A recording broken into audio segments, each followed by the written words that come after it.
لیات یوم القیامت بقرونہا واشعارہا واضلافہا، فرمایا اس لیے کہ قیامت والے دن یہ جو قربانیاں ہیں یہ اپنے سینگوں سمیت آئیں گی، اپنے بالوں سمیت آئیں گی اور اپنے کھروں سمیت آئیں گی۔ وَإِنَّ الدَّمَ لَيَقَعُ مِنَ اللَّهِ بِمَكَانٍ قَبْلَ أَن يَقَعَ بِالْأَرْضِ، تو حضور نے فرمایا کہ قربانی، آگے فرمایا فَطِيبُوا بِهَا نَفْسًا، اس کے بعد فرمایا قربانی خوش دلی سے کیا کرو،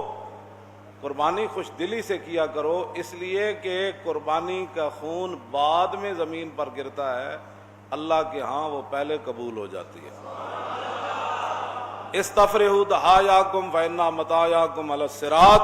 حضور نے فرمایا کہ اپنی قربانیاں تر و تازہ اور صحت مند خریدا کرو، اپنی قربانیوں کو صحت مند بنایا کرو، موٹا تازہ کیا کرو، فإنها مطایاکم علی الصراط، اس لیے کہ یہ پل صراط تمہیں سواریوں کا کام دیں گی۔